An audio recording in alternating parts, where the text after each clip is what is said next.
Mr. Secretary Marco, your visit to our eternal and undivided capital, Jerusalem, is a powerful affirmation of a powerful bond.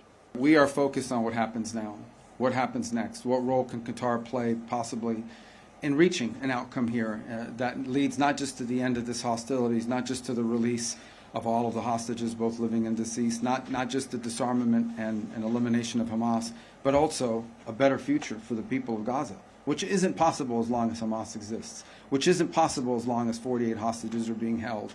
And so we're going to continue to encourage Qatar to play a constructive role in that regard. We have strong relationships with our Gulf allies. We work very closely with them on a number of things. We've been engaged with them. We've been engaged with them consistently before what happened and after what happened. And ultimately, the point we will make to everybody is that some fundamentals still remain. I've said repeatedly that Israel's decision to act against the Hamas terrorist leadership in Qatar was a wholly independent decision by Israel. It was a decision taken by me and our top security force chiefs. It was conducted by us, and we assumed full responsibility for it because we believe that terrorists should not be given a haven, and the people who planned the worst massacre of the Jewish people since the Holocaust cannot have immunity. So we did it on our own, period. We're still getting the final reports. I'll tell you what the impact of the strike is. We sent a message to the terrorists. You can run, but you can't hide, and we'll get you. And America has no better ally than Israel. It's obvious that Israel has no better ally than America. You've been a remarkable partner. We will continue to act together with great force and great determination to protect our countries, and I may add, to protect our common civilization. As far as the President's been clear on the ongoing issues in Gaza, and that is that every single hostage, both living and deceased, needs to be home immediately. Hamas can no longer continue to exist as an armed element that threatens the peace and security, not just of Israel, but of the world, and that the people of Gaza deserve a better future, one that cannot begin until Hamas is eliminated and until all of the hostages, both living and deceased, are home. We have to remember who we're dealing with here, and that is a group of people that have dedicated their lives to violence and barbarism.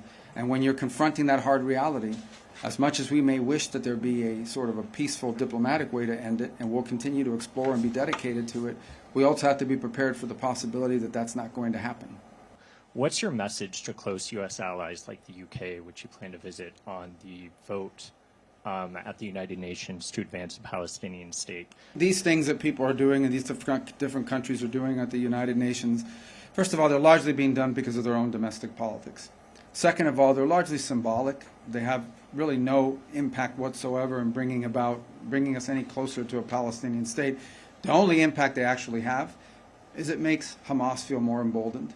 It makes other elements like Hamas feel more emboldened. It actually has made it harder. It's actually served as an impediment to peace. We cooperated and were involved together just a few weeks ago on the issue of Iran and Iran's desire to possess not just nuclear weapons, but short and mid-range missiles with the capability of threatening our presence here in this hemisphere, in this region, and of course the safety and security of the Jewish state.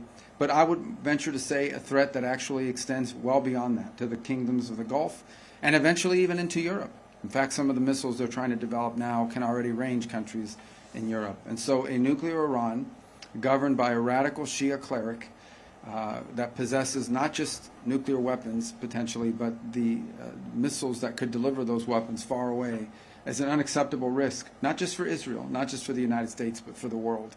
And that's why the President continues with our campaign of maximum pressure. There will continue to be maximum economic pressure on Iran until they change course.